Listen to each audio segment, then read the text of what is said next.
ಅನಂತ್ ಕುಮಾರ್ ಹೆಗಡೆ ಅವರ ಈ ಸಂವಿಧಾನದ ವಿಚಾರವಾಗಿ ಕೊಟ್ಟಂತ ಹೇಳಿಕೆ ಕಾಂಗ್ರೆಸ್ ನಾಯಕರಿಗೆ ಅಸ್ತ್ರವಾಗಿ ಪರಿಣಮಿಸಿದೆ.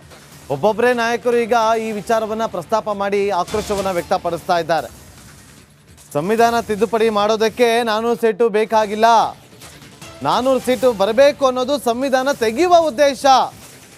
ಹೀಗಂತ ಕಾರವಾರದಲ್ಲಿ ಜಿಲ್ಲಾ ಉಸ್ತುವಾರಿ ಸಚಿವರಾಗಿರುವಂಥ ಮಂಕಾಳ ವೈದ್ಯ ಅವರು ವಾಗ್ದಾಳಿಯನ್ನು ನಡೆಸಿದ್ದಾರೆ.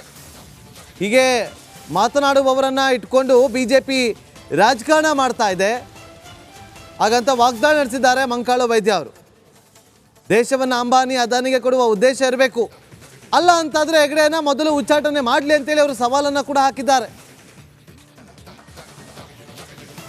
ಆಳ್ವಿಕೆ ಮಾಡ್ತಾ ಇದ್ದಾರೆ. ಪ್ರತಿ 10 ವರ್ಷ ಅದೇ ಸಂವಿಧಾನದ ಮೇಲೆ ಇವರು ಆಳ್ವಿಕೆ ಮಾಡ್ತಾ ಇದ್ದಾರೆ. ಪ್ರತಿಜ್ಞೆ ತಗೊಂಡು ಆಳ್ವಿಕೆ ಮಾಡ್ತಾ ಇದ್ದಾರೆ. ಇವ್ರ ಉದ್ದೇಶನೇ ಬೇರೆ. ಇವ್ರು ನಾನು ತಿಳಿದಂಗೆ ಯಾರು ಅಂಬಾನಿನೋ ಅದಾನಿಗೋ ಈ ದೇಶ ಬಿಟ್ಕೊಡ್ಲಿಕ್ಕೆ ಮಾಡ್ತಾ ಇದ್ದಾರೆ.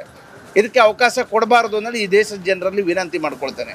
ಯಾಕೆಂದರೆ 75 ವರ್ಷದ ಪೂರ್ವದಲ್ಲಿ ಏನಿತ್ತು ಅದು ಮತ್ತೆ ಪುನಃ ತರಲಿಕ್ಕೆ ಇವರು BJPಯವರ ಅಜೆಂಡಾ.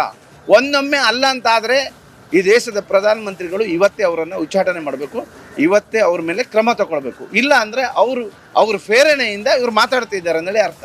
ಈ ರಾಜ್ಯದ ಅಧ್ಯಕ್ಷರು ಯೋಚನೆ ಮಾಡಬೇಕು. 10 ವರ್ಷ ಅದೇ ಸಂವಿಧಾನದ ಮೇಲೆ ಇವರು ಆಳ್ವಿಕೆ ಮಾಡ್ತಾ ಇದ್ದಾರೆ.